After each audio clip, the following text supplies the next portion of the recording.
On se retrouve pour la conférence de presse de José Mourinho avant l'affrontement face au Real Madrid, la première manche dans ce barrage de la Ligue des Champions. Mais avant, n'oublie pas le petit like, le petit à la Madrid dans les commentaires, ça fait toujours plaisir. Et ça soutient évidemment la chaîne. Allez, c'est parti, on écoute l'entraîneur portugais de Benfica. Vous affrontez à nouveau le Real Madrid de manière consécutive après tant de temps sans les retrouver. Question par rapport à Florentino Pérez.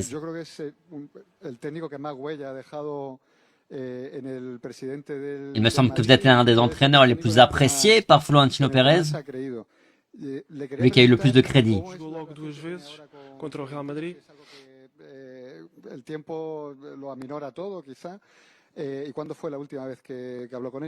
C'est quand la dernière fois que vous avez discuté avec lui? La dernière fois que j'ai parlé avec le président, c'est quand j'ai signé à Benfica. Il m'a envoyé un message. José, je suis très content que tu sois à nouveau dans un grand club. C'est la dernière fois. Quand on a joué ici l'autre jour à domicile, contre le Real, il n'est pas venu. Il n'était pas là à Lisbonne, il n'a pas eu l'opportunité de venir nous saluer. J'espère qu'il sera là demain. Et si c'est pas demain, la semaine prochaine. À Madrid. J'ai une grande relation amitié avec le président, avec sa famille. Et c'est tout. Voilà. Il n'y a pas à se cacher. La connexion est très claire, votre connexion avec le Real Madrid. Et la dernière, c'est les déclarations de Vinicius. Il vous a donné beaucoup de... Il y a beaucoup de spéculations par rapport à votre retour. Ça vous fait quoi quand vous voyez beaucoup de gens autour du Real Madrid parler en bien de vous? Moi, j'ai tout donné au Real Madrid. Tout ce que j'avais à donner. J'ai fait des bonnes choses, des mauvaises choses, mais j'ai absolument tout donné. Et voilà. Quand un professionnel joueur sort du club avec ce type de sensation, bah je pense que c'est qu'il a une connexion, et qu'il a une connexion pour toujours avec ce club. Et moi je suis parti il y a 12 ans. Et en ces 12 ans, j'ai toujours eu la sensation que, avec les supporters du Real que j'ai croisés à travers le monde, j'ai toujours eu la sensation comme moi. C'est-à-dire que ils me respectent. Ils savent que j'ai donné mon maximum. Ils savent que j'ai aussi j'ai admis mes erreurs. Mais de manière générale, ils ont une estime pour moi. Et pour moi, ça, c'est fantastique. Mais après, je veux pas alimenter des histoires qui n'existent pas. J'ai déjà dit dans une interview avant de venir ici que l'unique chose qui existe, c'est que j'ai un an de plus de contrat dans mon contrat avec Benfica. Et c'est un contrat spécial parce qu'il a été signé en période électorale. Et en accord avec le président, on a voulu protéger de manière éthique une hypothèse qu'un nouveau président arrive, et que ce soit pour moi ou comme pour Benfica, il y a une manière très simple de rompre le contrat. Mais la seule chose qui existe réellement, c'est un contrat avec Benfica. Avec le Real Madrid, il y a zéro, il n'y a rien. J'aimerais beaucoup éliminer le Real Madrid, mais j'aimerais aussi beaucoup que Arbeloa gagne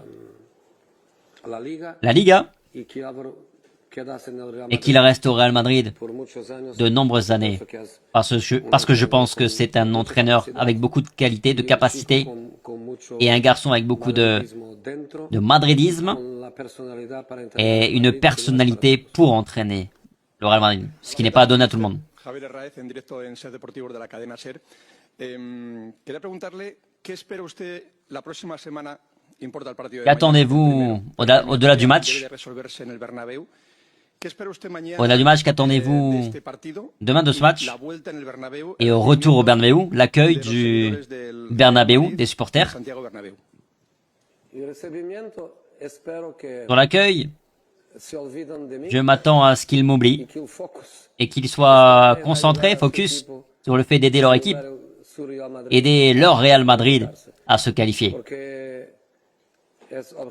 Parce que c'est l'objectif de l'équipe, c'est l'objectif des fans du Real Madrid, éliminer Benfica. Et si possible gagner la Ligue des Champions. Donc moi je pense que je vais être là-bas, mais les gens vont m'oublier. Et voilà, c'est tout. Ils seront focus, concentrés sur éliminer Benfica. Par rapport à demain, je m'attends à un match différent. Je ne peux pas en dire beaucoup plus. J'ai commencé à analyser le match du Real contre Benfica, le premier, mais peu de temps après, mon analyse est partie à la poubelle et je me suis concentré sur le match face à Valence et face à la Real Sociedad, parce que la structure est différente, une manière de jouer différente, une manière différente de se positionner sur le terrain, une mentalité tactique différente. L'unique chose que je peux dire, c'est que je crois que mon équipe, je veux pas que le Real, je veux pas que Benfica joue comme le Real pense qu'on va jouer. Hola, mister, ¿qué tal? Olivier Lorenzo del País. Hablabas antes de que tu historia está, digamos, terminada con el Madrid, pero sí decías que Tu dis que ton histoire avec le Real est terminée, mais tu dis que tu es satisfait de toute ton histoire au Real Madrid, dans les bonnes choses comme les mauvaises choses. Je sais pas si c'est le moment, mais si tu devais regarder en arrière, que garderais-tu de ton passage au Real et que changerais-tu de ton époque au Real? Je ne changerai rien parce que je ne peux rien changer. Je ne peux rien changer. Donc je vais pas pas marcher la tête pour ça. Prendre la tête pour ça. Moi je garde que j'ai tout donné. Et quand tu donnes tout, même chose que toi tu commets des erreurs, c'est une satisfaction d'avoir tout donné. Et je dis la même chose à mes joueurs. Si tu donnes ce que tu as, si tu rates, bah c'est pas grave. Il n'y a pas de reproche. Il n'y a pas de reproche à faire. J'ai tout donné, en bien, en mal, mais j'ai tout donné. Moi je suis bien avec moi-même.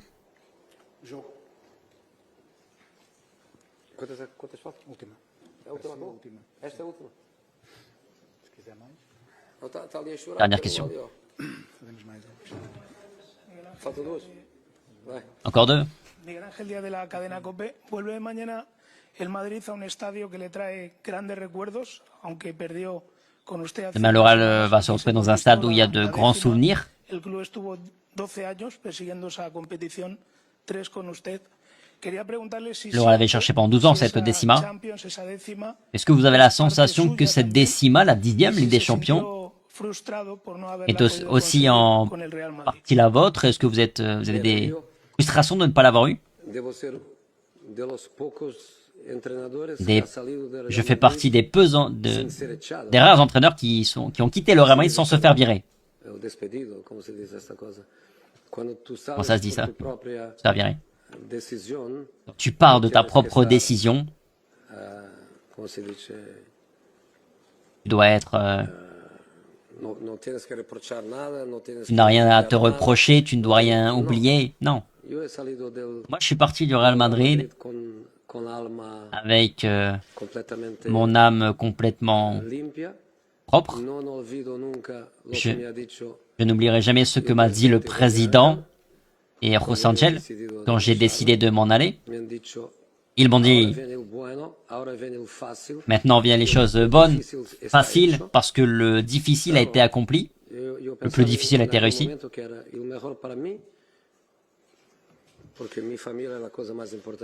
Et pour moi, c'était la meilleure chose pour moi, parce que ma famille est le plus important pour moi. Mais je pensais que c'était aussi la bonne chose à faire pour le Real Madrid. Changer après 3 années qui ont été dures, intenses, presque violentes, je pensais que c'était le moment, et je pense qu'on s'est quitté au moment idéal. Et tout ce que le Real a accompli après, ça m'a donné seulement de la joie. Et en rien, je ne sens que je fais partie de rien, du mérite ou quoi que ce soit. Le mérite appartient à celui qui était là et c'est tout. Et le stade d'Alus, je pense que c'est simplement un stade un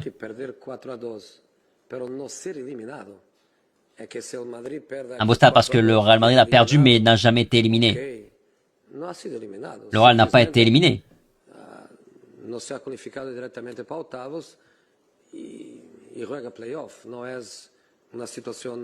C'est une situation différente, pas dramatique, c'est pas une situation dramatique. Ce serait dramatique de perdre maintenant. Donc moi je pense que Lisbonne et le stade d'Alus, ça restera un stade de grands souvenirs pour le Real Madrid. Bon, Enoch choisit les journalistes, incroyable. Gracias por la última pregunta. Soy Edu Aguirre del Chiringuito, évidemment. Dice que no quiere alimentar más. Par hasard. Tu dis que tu ne veux pas alimenter davantage les rumeurs sur le fait que tu pourrais revenir au Real Madrid.